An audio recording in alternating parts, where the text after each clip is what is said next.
हाय guys, नमस्कारम। कैसे हैं आप लोग? आप देख सकते हैं स्क्रीन पे सदगुरु हमारे। एक भाषा में बोलो जी। देखिए, एक आपदा आ रही है।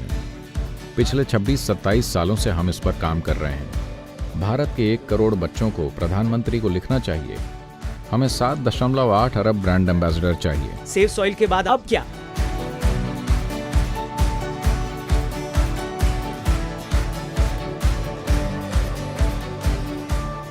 हाय गाइस, नमस्कारम। कैसे हैं आप लोग? आप देख सकते हैं स्क्रीन पे सदगुरु हमारे। एक भाषा में बोलो जी। तो सदगुरु हमारे साथ है। मैं हिंदी में भी बोलूंगा और इंग्लिश में भी सदगुरु से पूछूंगा। सदगुरु ऑब्वियसली इंग्लिश में आंसर करेंगे। हम रिक्वेस्ट करेंगे उनसे कि बीच में अगर वो हिंदी में भी कुछ बोल सकें। सो वेलकम सदगुरु, thank you for your time. नमस्कार सदगुरु, हाउ आर यू? बिल्कुल ऐसा। तो सदगुरु, पहला सवाल आदित्य का है। वो लखनऊ से हैं। वो पूछते हैं, हाँ हम सब सेव सॉइल आंदोलन का हिस्सा हैं, लेकिन सेव सॉइल मूवमेंट है क्या? अगर ब्रीफ में, संक्षेप में इसको समझाना हो, क्योंकि लोग हमसे पूछेंगे, हमारे परिवार वाले पूछेंगे, दोस्त हमसे पूछेंगे, तो संक्षेप में इस आंदोलन को कैसे समझाएं? दुर्भाग्य से लोगों का फोकस कई सारी चीजों पर चला गया है, लेकिन सारे जीव तमाम बातों के बावजूद, चाहे वो जीवन जल में हो, समुद्र में हो या यहां चल रहा हो, सूक्ष्म जीव, कीड़े, पक्षी, जानवर, पेड़ पौधे, सब कुछ मिट्टी से पैदा हुए हैं। इसमें कोई शक नहीं है। अब आज ये प्रमाणित बात है। हर जिम्मेदार वैज्ञानिक ये कह रहा है कि पहले ही 50% टॉप सॉइल, जो जीवन का पोषण करती है, नष्ट हो चुकी है। और भारत जैसे देश में, जहां हम साल के 12 महीने खेती करते हैं, आमतौर पर अगर पानी हुआ तो हम पूरे 12 महीने खेती करेंगे। आदर्श जलवायु वाले ज्यादातर देश सिर्फ 4 से 6 महीने खेती करते हैं। तो खासकर यहाँ भारत, अफ्रीका या दूसरे इलाकों में, और साथ ही यूरोप और उत्तरी अमेरिका में भी मिट्टी का जबरदस्त नुकसान हुआ है। भारत में 62% मिट्टी, आप जानते हैं, काफी हद तक बंजर मानी जाती है। तो एक तरह से पूरी दुनिया धीरे धीरे रेगिस्तान में बदल रही है और हर कहीं जलवायु परिवर्तन, ग्लोबल वार्मिंग की खूब चर्चा होती है। लेकिन इस पर कोई जोर नहीं है कि इसमें मिट्टी की क्या भूमिका है। खुली जुती हुई मिट्टी और पक्की कर दी गई जमीन, ये दोनों करीब 40% ग्लोबल वार्मिंग और जलवायु परिवर्तन के लिए जिम्मेदार हैं। तो मिट्टी को सुधारना जरूरी है, इसमें कोई सवाल नहीं है। मिट्टी को ठीक करने का क्या मतलब है? बहुत आसान है। आप रेत लेकर उसमें पर्याप्त जैविक तत्व डालिए तो मिट्टी बन जाती है। अगर आप मिट्टी लेकर उससे सारे जैविक तत्व निकाल लें तो वो रेत बन जाती है। तो आप अपने आसपास रेत चाहते हैं या मिट्टी? यही सवाल है। अगर आप जीवन चाहते हैं तो आपको मिट्टी की जरूरत होगी। तो ऐसा होने के लिए आपको क्या करना होगा? मैं कुछ कर सकता हूं, आप कुछ कर सकते हैं। तो हमने अपनी जमीन को अच्छी तरह रखा है, ये बहुत जीवंत है, लेकिन हमें क्या पता कि अगली पीढ़ी क्या करेगी। मुझे यकीन है कि ये लोग अच्छा करेंगे, लेकिन हमें नहीं पता कि उनसे अगली पीढ़ी क्या करेगी। कोई गारंटी नहीं है, मैं कहता हूं, क्योंकि ऐसा पहले ही हो चुका है। पिछली पीढ़ियों ने इसे अच्छी तरह रखा था और हमारी पीढ़ी ने उसे बर्बाद कर दिया। ऐसे ही भविष्य में भी ऐसी चीजें हो सकती हैं। यही वजह है कि हम दुनिया भर में ये पॉलिसी या नीति बनाना चाह रहे हैं कि अगर आपकी अपनी जमीन है तो उस मिट्टी में कम से कम 3 से 6% जैविक तत्व होने चाहिए। ये हर किसी की जिम्मेदारी है। हमें ये करना होगा।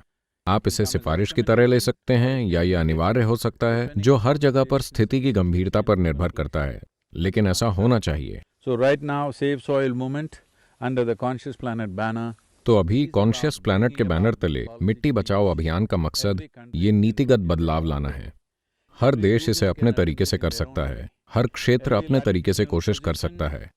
हर अक्षांशीय स्थिति, खेती की परंपराएं, आर्थिक परिस्थितियां, ये सब तय करेंगी कि ये कैसे किया जाना है। लेकिन जरूरी बात यह है कि आप कहीं भी हों, आपकी मिट्टी में कम से कम 3 से 6% जैविक तत्व होना चाहिए। यही पूरा मिट्टी बचाओ अभियान है। ये मेरे इसके लिए परवाह करने की बात नहीं है। हाँ, आपको जरूर इसकी परवाह करनी चाहिए, लेकिन जरूरी बात ये पक्का करना है कि आने वाली पीढ़ी के पास मिट्टी हो, क्योंकि मिट्टी एक जीवित इकाई है, कोई सामान नहीं। एब्सोल्युटली। तो आदित्य, आपको अपना वीडियो मिल गया, आप इसे काट कर अपने लोगों के साथ जरूर शेयर करना। यही है सेव सॉइल आंदोलन। सदगुरु योगेश मुंबई से पूछते हैं कि क्या कोई ऐसी घटना थी जिसने आप पर इतना असर डाला कि एक दिन आपने फैसला किया कि चलो अपनी मिट्टी बचाएं? क्या हुआ था? देखिए, एक आपदा आ रही है, पर ज्यादातर लोगों को तब पता चलेगा जब वो धमाके के साथ आएगी। लेकिन अगर आप संवेदनशील हैं तो आप इसे अपने चारों तरफ होते हुए देख सकते हैं। ऐसा नहीं है कि हमने अचानक से मिट्टी बचाओ अभियान के बारे में सोचा। पिछले 26-27 सालों से हम इस पर काम कर रहे हैं। देखिए, मैं कोई वैज्ञानिक नहीं हूं, न ही पर्यावरण विशेषज्ञ हूं। मैं एक कीड़े की तरह हूं। लेकिन अगर आप मुझसे पूछें तो ये कीड़ा या इस मिट्टी का कोई भी कीड़ा इस मिट्टी के बारे में दुनिया के किसी भी वैज्ञानिक से ज्यादा जानता है। मेरा विश्वास कीजिए। मैं उन सब के लिए पूरे सम्मान के साथ, वो काफी काम कर रहे हैं। लेकिन एक कीड़ा जब मिट्टी खराब होती है तो वो तुरंत जान जाता है, क्योंकि ये उसके जीवन को प्रभावित करता है। तो ऐसे ही मैं कीड़े की तरह हूं, यानी कि मैं इस धरती पर रेंग रहा हूं। बाकी लोग कहाँ हैं? वो एक ऊंची जगह पर रहते हैं जो उनका दिमाग है। मैं पृथ्वी पर रहता हूं।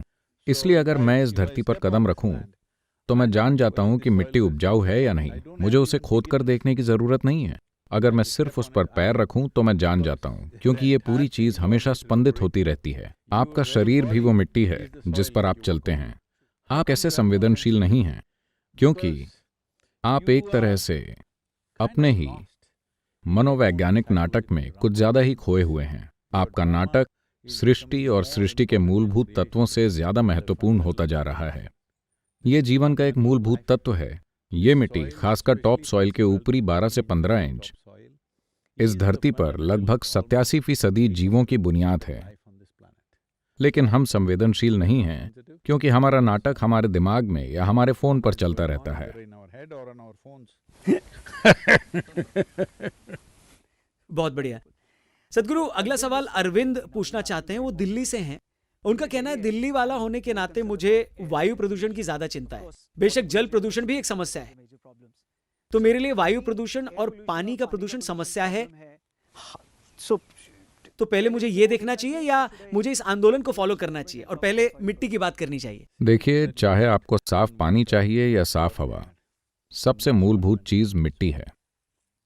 क्योंकि अगर आपको पानी चाहिए तो यह महत्वपूर्ण है कि मिट्टी अच्छी हो, क्योंकि पानी को रोक कर रखने के लिए कोई दूसरी जगह नहीं है। अफसोस, आज की पीढ़ी सोचती है कि आप पानी को प्लास्टिक की बोतल, टंकी, बांध या झील या कुएं में रोक कर रख सकते हैं। नहीं, पानी को वहां नहीं होना चाहिए। पानी को मिट्टी में होना चाहिए। पानी को रोक कर रखने की मिट्टी की क्षमता is 800% more पूरी दुनिया की तमाम नदियों से 800% ज्यादा है। तो पानी को मिट्टी में होना चाहिए, कहीं और नहीं। लेकिन वो हर जगह है, क्योंकि हमें लगता है कि वो तभी उपयोगी है जब वो वहां हो जहां हम उसे देख सकें। वो वहीं उपयोगी है क्योंकि मिट्टी में जल तत्व है, तभी पेड़ पनपे हैं, तभी हर चीज बढ़ रही है, तभी आपका भोजन उग रहा है। आधुनिक सिंचाई का ये पूरा तरीका अपने आप में एक अधपका विचार है। मैं आपको जंगल में घुमाने ले चलूंगा। अगर आप अपनी उंगली से खोदें, किसी कुदाल से नहीं, सिर्फ अपनी उंगली से, किसी भी मौसम में वो नम होगी। मिट्टी को ऐसा ही होना चाहिए। वहां जैविक तत्व 50 से 70-75 के बीच कहीं होता है। खैर, ये हम नहीं कर सकते। अगर आप 3 से 6% कर दें, मिट्टी समृद्ध रहेगी। आप उसमें काफी फसलें उगा सकते हैं। अगर आप वाकई समृद्ध मिट्टी चाहते हैं, कम से कम 12% अगर आप पा सकें, तो आपको जमीन को सींचने की जरूरत नहीं है, वो अपने आप उगेगा। सदगुरु, ये सवाल बड़ा दिलचस्प है। ये एक 10 साल की बच्ची हैं, इनका नाम है भव्या, ये नागपुर से हैं और वो कह रही हैं, सदगुरु मैं आपकी सबसे छोटी फैन हूँ। वो सबसे छोटी कैसे कह सकती है? वो ऐसा नहीं कह सकती। खैर, बहुत बढ़िया। भव्या। तो वो कहती हैं कि मैं इस आंदोलन का हिस्सा बनना तो चाहती हूँ, लेकिन मैं बाइक नहीं चला सकती क्योंकि मैं छोटी हूँ, और न ही वीडियो बनाकर उसे सोशल मीडिया पर पोस्ट कर सकती हूँ क्योंकि मेरे माता पिता मुझे ये करने नहीं देंगे। तो मैं क्या कर सकती हूँ? अपने सहपाठियों, अपने स्टूडेंट्स, अपने फ्रेंड्स के साथ मैं क्या कर सकती हूँ? इनके जैसे छोटे बच्चे बच्चियों के लिए उनके पास बहुत महत्वपूर्ण काम है। इस अभियान का नाम मिट्टी बचाओ है, लेकिन सिर्फ बच्चों के लिए मैं इस शब्द हमारी मिट्टी बचाओ save our soil. का इस्तेमाल कर रहा हूँ, क्योंकि ये मिट्टी उनकी है, लेकिन हम उसे खत्म करते जा रहे हैं। मैं चाहता हूँ कि हर बड़ा इंसान ये एहसास करे, इसीलिए हमारी मिट्टी बचाओ। I want at least 10 million children in India and across the world in proportion for their populations in every nation to write to the Prime Minister or the President of the nation, in this country to the Prime Minister, that 10 million children from India should write to the Prime Minister, please do something about saving our मैं soil. चाहता हूं कि भारत और दुनिया भर में कम से कम 1 करोड़ बच्चे हर देश में अपनी आबादी के हिसाब से उस देश के प्रधानमंत्री या राष्ट्रपति को लिखें। इस देश में प्रधानमंत्री को लिखें। भारत के 1 करोड़ बच्चों को प्रधानमंत्री को लिखना चाहिए, हमारी मिट्टी को बचाने के लिए कुछ कीजिए, हमें एक नीति चाहिए, आप क्या करेंगे? क्योंकि इस पीढ़ी और भावी पीढ़ी के सहयोग के बिना कोई राजनेता कोई बोल्ड लॉन्ग टर्म निर्णय, बोल्ड लॉन्ग टर्म निवेश नहीं कर सकता। हर कोई सब कुछ शॉर्ट टर्म कर रहा है, क्योंकि लोग सिर्फ शॉर्ट टर्म चीजें चाहते हैं। तो मैं चाहता हूं, और उसके दोस्त और देश में उस उम्र के सभी लोग, और उनमें से 1 करोड़ लोग, उसे प्रोत्साहित करने दीजिए। जितनों को वो कर सकती है उसे वो करने दीजिए, लेकिन 1 करोड़ बच्चों को प्रधानमंत्री को एक पत्र लिखना चाहिए। हम देखेंगे कि उसकी प्रक्रिया क्या है। वो कागज पर पत्र लिखें, अगर वो लिखकर मेल कर सकें तो अच्छा है। 1 करोड़ पत्रों को संभालने के लिए शायद प्रधानमंत्री का ऑफिस लैस ना हो, लेकिन उन्हें हर बच्चे की भावना और चिंता को समझना होगा। ऐसा नहीं है कि वो समझते नहीं, लेकिन इस आवाज के बिना कोई निर्वाचित सरकार कोई लॉन्ग टर्म निर्णय नहीं ले सकती, क्योंकि संसाधन हमेशा कम होते हैं। अगर आपने एक चीज की तो दूसरी नहीं हो पाएगी। Do we want long-term solutions for this nation or do we want to do tidbits of today? क्या आप इस देश के लिए लॉन्ग टर्म समाधान चाहते हैं या क्या हम छिटपुट चीजें करना चाहते हैं? तो आप भव्या जैसे लोग, भव्या जैसे बच्चे बोलें, कहें कि हम इस देश में लॉन्ग टर्म निवेश चाहते हैं, छिटपुट नहीं, तब ऐसा जरूर होगा। Perfect. Divya, Bhavya, all of you, please write a wonderful letter and you need to share it with me first. You know my email ID and my social media handles. Thank you very much. सदगुरु, अगला सवाल नितिन का है। वो बैंगलोर से हैं।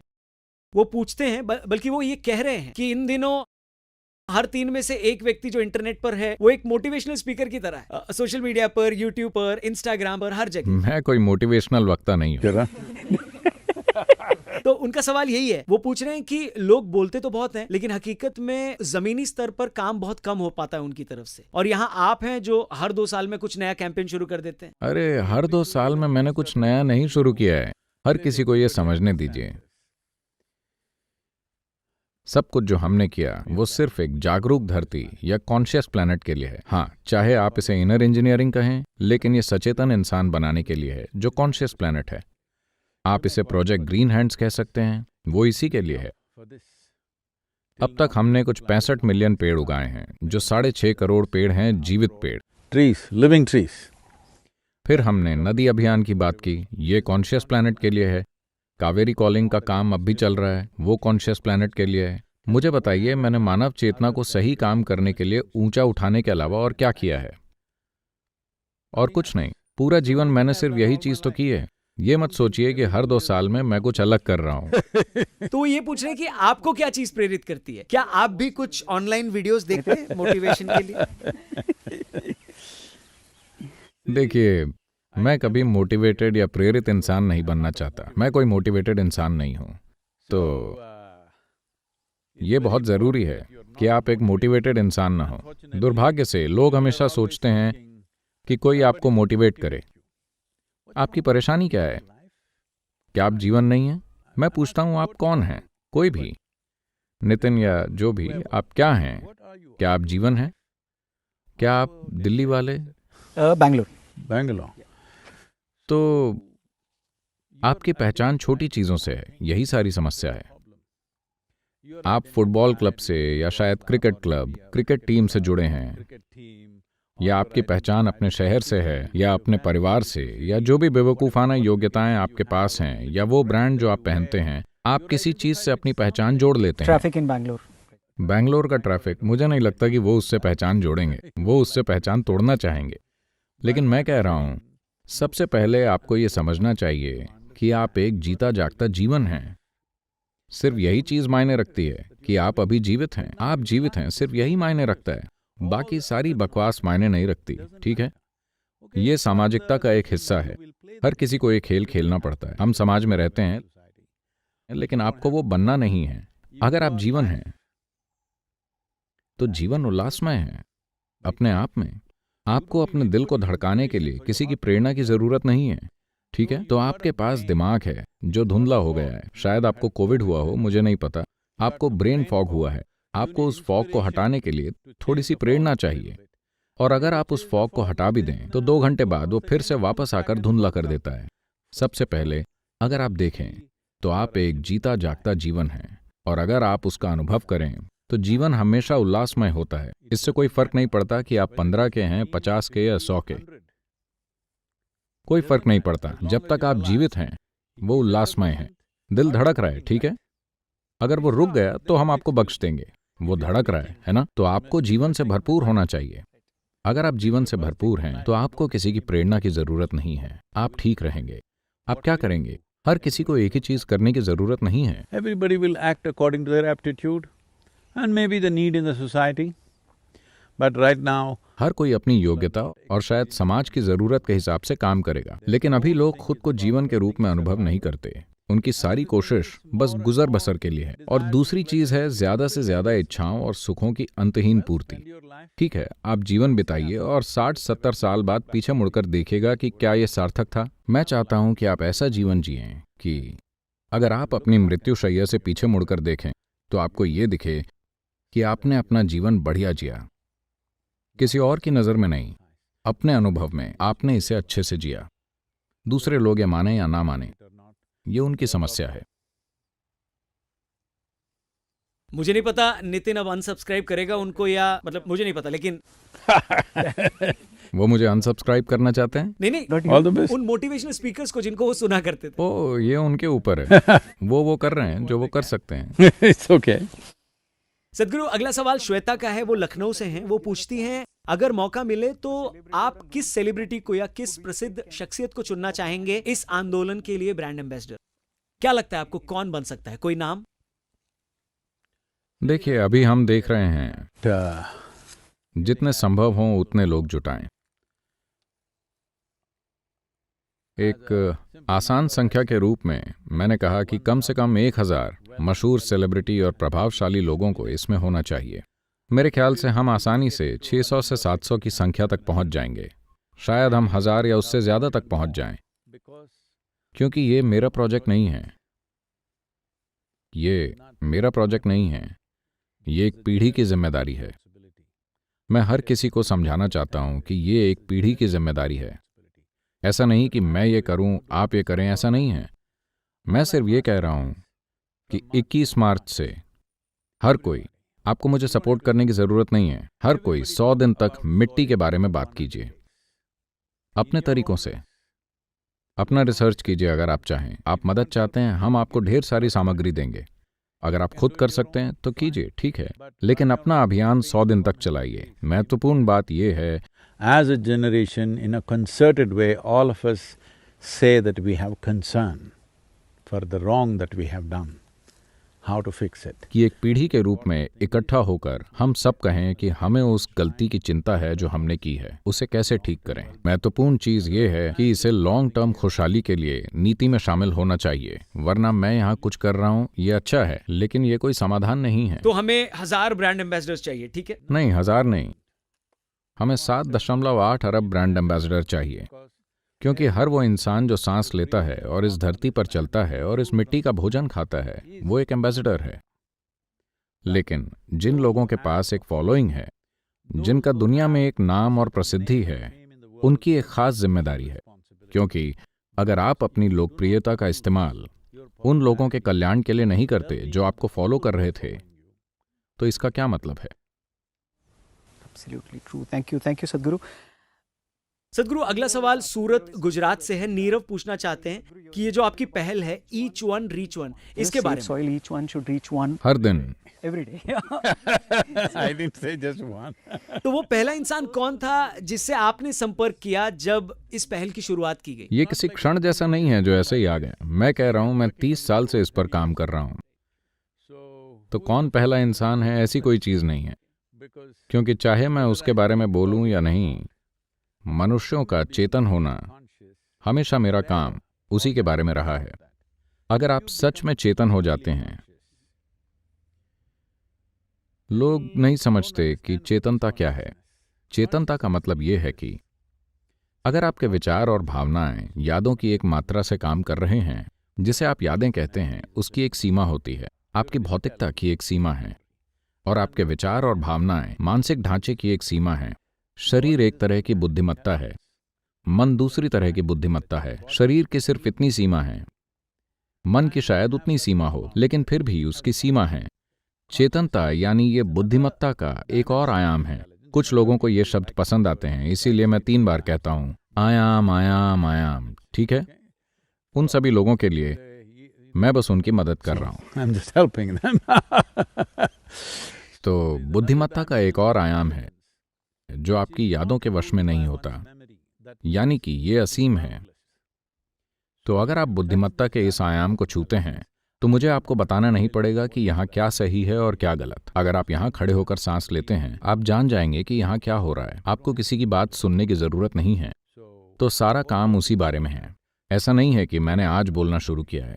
अगर वो उस पहले प्रोग्राम के बारे में जानना चाहते हैं, जब मैंने बोलना शुरू किया था, मैंने 7 लोगों से शुरुआत की थी। मेरे 7 विद्यार्थी थे, Including me, 7. No, Including you 7. 7. Yeah, I had 7 students. मैं आधे शहर को जानता था, हर कोई मेरा दोस्त था। लेकिन 1.5 साल तक कुछ न करने के बाद मैं एक बिजनेस बनाने में और कुछ करने में बहुत व्यस्त था। अचानक मैं काम से पीछे हट गया, बस देश भर में बिना किसी मकसद के घूमता रहा। और जब मैं वापस आया तो मैंने फैसला किया कि मैं वो साझा करूंगा जो मेरे साथ हो रहा है। मैंने लोगों को एनरोल करने की कोशिश की, कोई आना ही नहीं चाहता। अचानक उन्हें लगता है कि मैं खतरनाक हूं। मैंने खुद से बिजनेस खड़ा किया था, मुझे किसी को कोई पैसे नहीं चुकाने थे, लेकिन मैंने बस अपना बिजनेस बंद कर दिया और किसी और को सौंप दिया, बस यूं ही। तो उन्हें लगता है कि मैं खतरनाक हूं।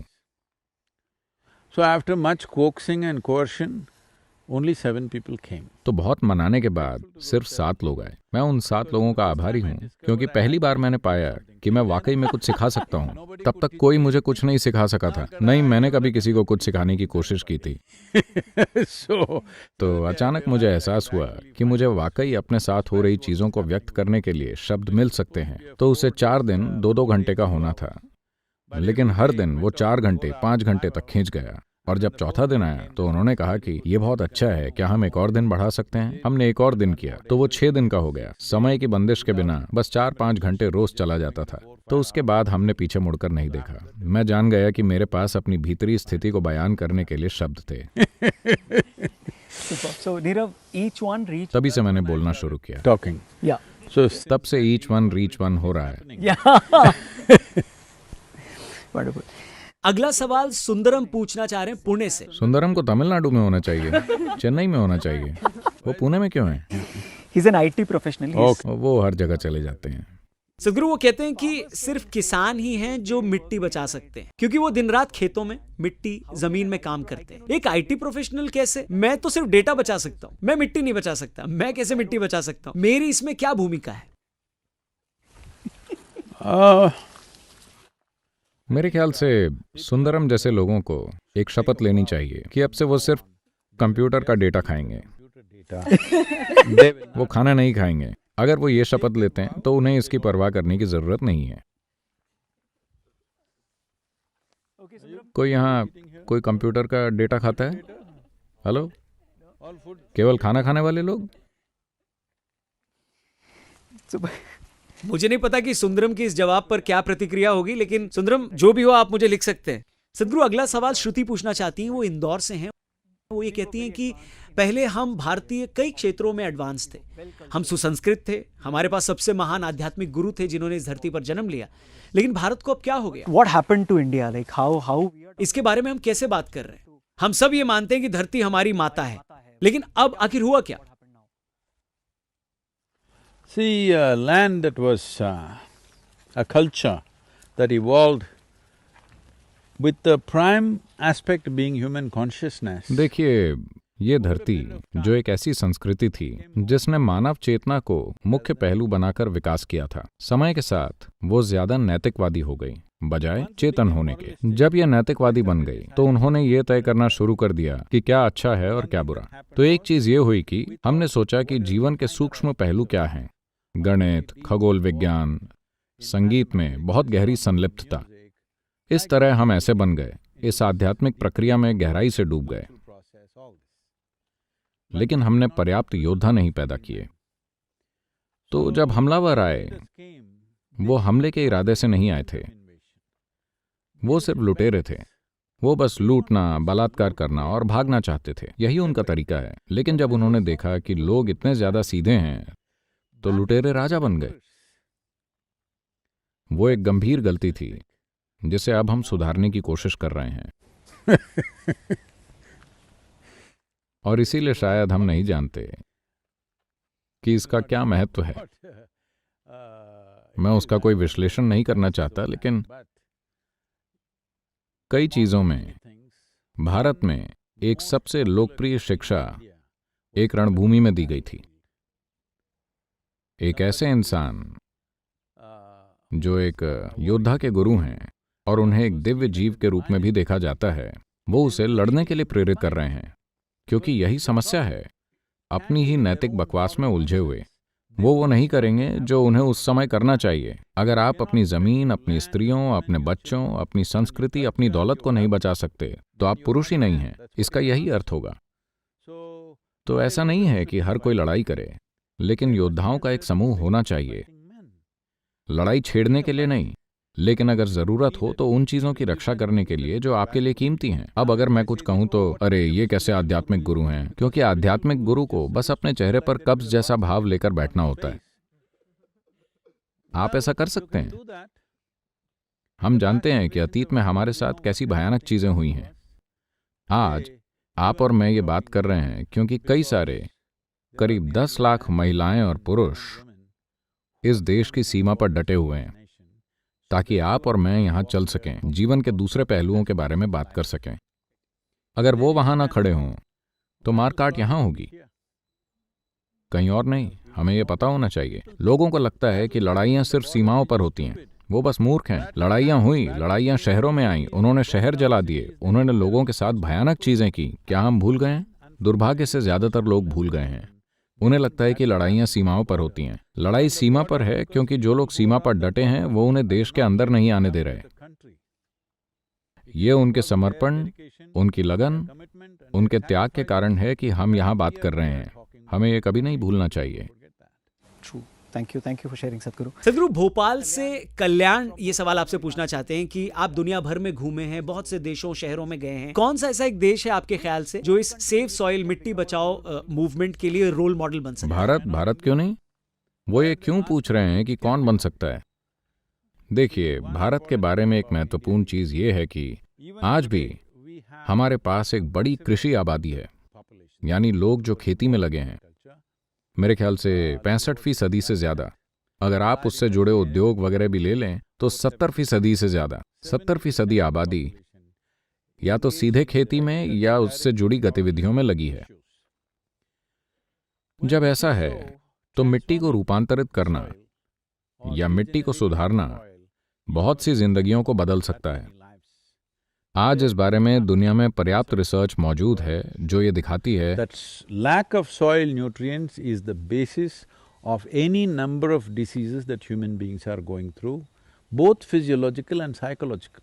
कि मिट्टी में पोषक तत्वों की कमी बहुत सी बीमारियों की वजह है जिनसे लोग गुजर रहे हैं, शारीरिक और मानसिक दोनों। मानसिक बीमारियां और माइक्रो न्यूट्रिएंट्स की कमी सीधे सीधे आपस में जुड़े हुए हैं। तो जब ऐसा मामला हो, जब 70% आबादी उसमें लगी है, तो हम ये क्यों पूछते हैं कि कौन रोल मॉडल बन सकता है? हम ये क्यों नहीं कहते कि चलिए हम रोल मॉडल बनते हैं? अभी कावेरी पुकारे प्रोजेक्ट को UN एजेंसियां धरती पर ट्रॉपिकल देशों के लिए एक रोल मॉडल की तरह देख रही हैं। हम इसे पूरे देश में क्यों नहीं कर सकते?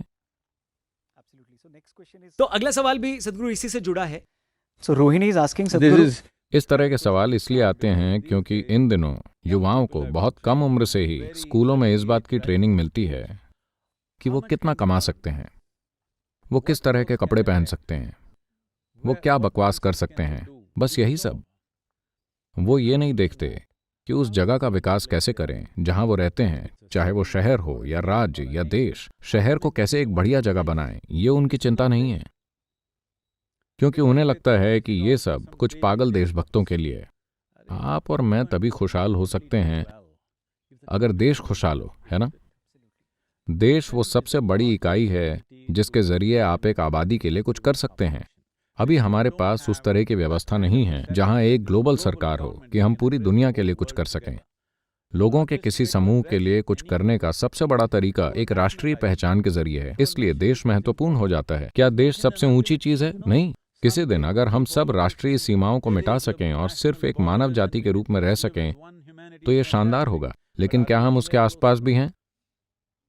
वो एक आदर्श है और ये एक हकीकत है, ठीक है?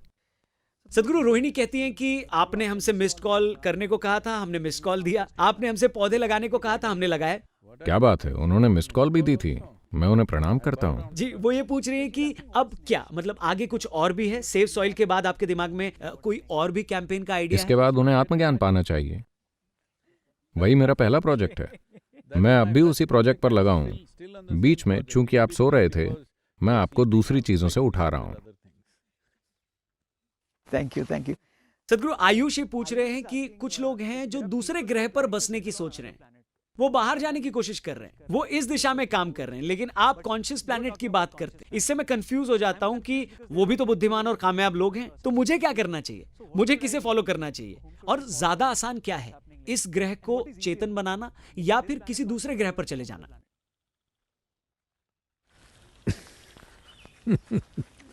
See,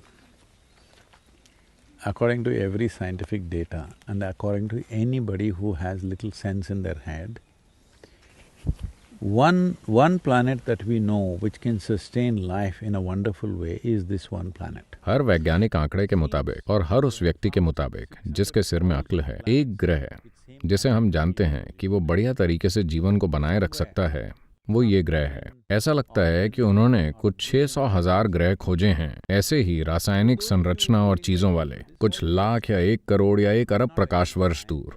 तो जो लोग इसके लिए वाहन बना रहे हैं, इसके लिए शुभकामनाएं। मैं विज्ञान या खोज के खिलाफ नहीं हूं, लेकिन अगर आप ये नहीं जानते कि इस ग्रह को ठीक से कैसे रखें, तो किसी दूसरे ग्रह पर जाने का क्या मतलब है? वहां भी वो यही चीजें करेंगे। पहले यहाँ ढंग से रहना सीखिए, यहाँ प्रैक्टिस कीजिए और फिर स्वर्ग जाइए। मैं बस यही कह रहा हूँ। हर कोई सोचता है कि वो स्वर्ग जाएंगे और फिर वो आनंद से रहेंगे। अगर आप स्वर्ग जा रहे हैं तो कम से कम यहाँ खुश रहने की प्रैक्टिस कर लीजिए। तो अगर आप वहां जाकर अच्छा जीवन जीना चाहते हैं तो कम से कम यहाँ अच्छे से रहने की प्रैक्टिस कीजिए, फिर जहां जाना चाहें वहां जा सकते हैं। मैं यहीं रहूंगा। सदगुरु, आनंद कहते हैं कि मैं कोई धार्मिक व्यक्ति नहीं हूं और न ही मैं एक आध्यात्मिक साधक हूं, मैं पक्के तौर पर नास्तिक हूं। आपको क्या लगता है, मैं भी इस आंदोलन का हिस्सा बन सकता हूं? जैसा कि मैंने पहले कहा, चाहे आप नास्तिक हों या आस्तिक, चाहे आप हिंदू हों या मुस्लिम, आप चाहे जिस भी जाति के हों, आप चाहे जो भी और हों, आदमी, औरत, जंगली जानवर, आप चाहे जो भी हों, क्या आप खाना खा रहे हैं या आप अपनी नास्तिकता खा रहे हैं? अगर आप खाना खा रहे हैं तो मिट्टी महत्वपूर्ण है। बहुत बढ़िया सदगुरु, थैंक यू। सदगुरु, अब एक क्विक रैपिड फायर राउंड है। आपको बस 3 में से एक ही ऑप्शन को चुनना है। Kaveri calling, youth and truth, save soil. अरे ये 3 अलग अलग चीजें नहीं हैं, ये एक ही हैं। बेशक कैंपेन्स के अर्थों में, तो भी आपको एक चुनना है। वो 3 अलग अलग चीजें नहीं हैं, वो एक ही हैं। Still, if you have to pick one. मैं कैसे चुन सकता हूँ? वो पहले से ही एक हैं। Okay. कौन सी चीज है जो आपके दिल के सबसे ज्यादा करीब है? खेती करना, गोल्फ खेलना या बाइक चलाना?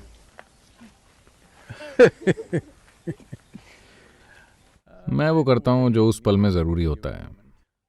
अगर मुझे कहीं जाना है तो मैं मोटरसाइकिल इस्तेमाल करता हूँ। अगर मैं खेलना चाहता हूँ तो मैं गोल्फ खेलता हूँ। जब मैं काम करना चाहता हूँ तो खेती उन कामों में से एक है जो मैं करता हूँ। तो ये इनकी तुलना कैसे हो सकती है? ये पूछने जैसा है कि आप खाना चाहते हैं या टॉयलेट जाना चाहते हैं।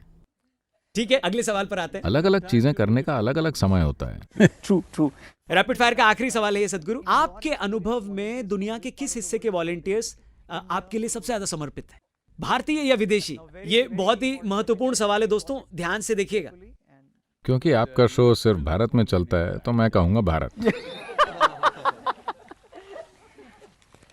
क्या इससे उन्हें मदद मिलेगी? तो एक फॉलोअप सवाल मैं पूछ लेता हूं इसी पर, तमिल या नॉन तमिल? ऐसी कोई चीज नहीं है। मैं जहां भी जाता हूं लोग रिस्पॉन्ड करते हैं, लेकिन ज्यादा तमिल लोग होते हैं क्योंकि मैंने तमिलनाडु में बहुत ज्यादा समय लगाया है। बिल्कुल बिल्कुल, आपके समय के लिए सदगुरु बहुत बहुत धन्यवाद। अंत में जितने भी लोग इस वीडियो को देख रहे हैं, आप उन्हें क्या संदेश देना चाहेंगे? अंतिम संदेश ये है कि आप मिट्टी में होंगे। मिट्टी वो जगह है जो मौत से जीवन बना लेती है। प्लीज उससे मौत मत पैदा कीजिए। सदगुरु एक बार फिर से आपका धन्यवाद। नमस्कारम। यही एकमात्र जगह है जहां आप मौत से जीवन बना सकते हैं, है ना? आप किसी मृत चीज को गड़ा दीजिए, जीवन बस फूट कर निकलने लगेगा।